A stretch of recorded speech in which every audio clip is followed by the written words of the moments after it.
Okay, so now I'm going to show you how to make the stencil with one of these stencil printers. They're like around 100 or something on Amazon. Again, I'll send you a link if you want to get one. You can. They're not much to them. It's just a thermal copier. Doesn't hook up to your computer or anything like that. It's only going to copy stuff that's printed on a paper that's in black ink only. You can't use pencil or anything like that. So anything that you run through this to copy has to either be done in black ink, fine black marker, or copied with a printer in black, which is what I did because my drawing was made of pencil. So I took it to my printer and copied it in black so I can run it through here. I was talking about salvaging the sheets. Here's where my image I'm going to tattoo is up here on the corner. And I'm going to use a new piece of paper to show you how I salvage that and how this thing loads. So here's your new sheet of paper. I've already taken that brown onion sheet out a minute ago. Now to load this one, you want this guy upside down with the yellow up, and then split it so the white is at the back of the printer and the yellow is going to be feeding through this ledge right here, this little like trap door, and you pull it through right to the top of the page. Right there is at the edge. Then you pull the slack back, and then you want to make sure you kind of have it centered in between these two lines too. See how you kind of have that much space there and that much space there,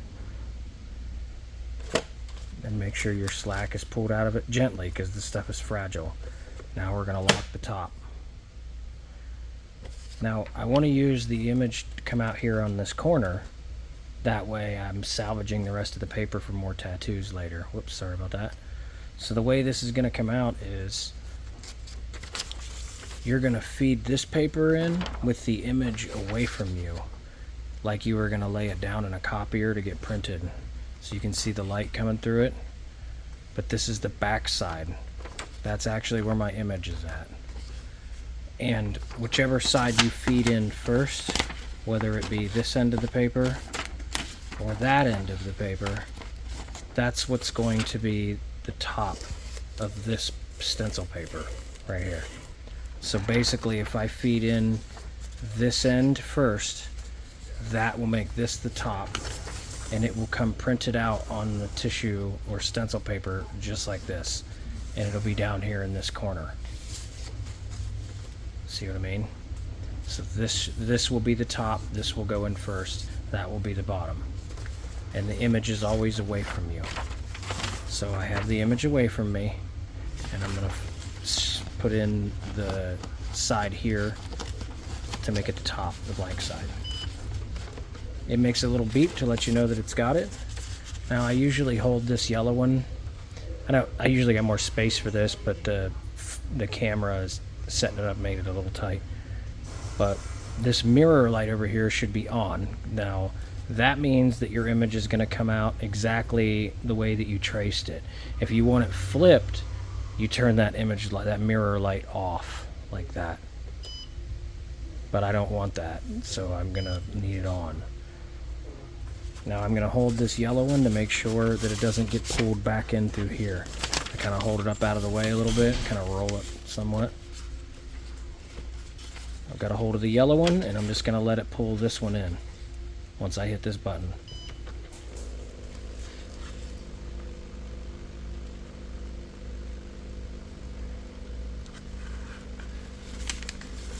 And I can keep, I can keep tension on this that's feeding through this way, and then it's pulling this one in that way.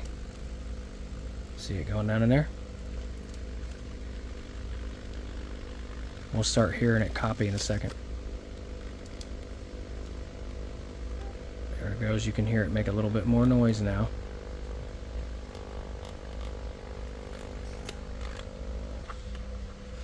And you got to catch this one. You got to catch this one because it'll drop it on the floor. And then unlatch both sides of this. Fold this piece of paper back up. Put it all back together the way it was.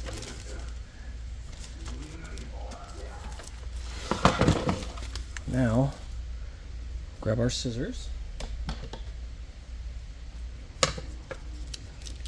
can see where we've got it transferred, like that. We're going to cut this off, and we're going to save the rest of this paper for later, for more tattoos.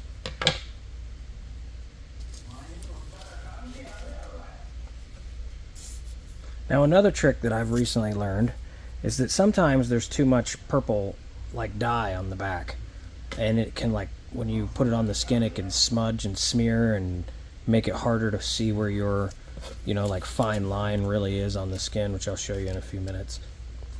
But one of the tricks that I've come across lately to try to make sure there's no extra purple on the back of there, you know, no extra like stencil dye, is take some tape, like you were going to take lint off of your clothes, and just take it like lint off of the paper. But it's not really lint, it's just extra purple dye. I wrap it backward around my finger, so this is the sticky side. And then I just do this. You don't want to do it too much, you can damage the stencil.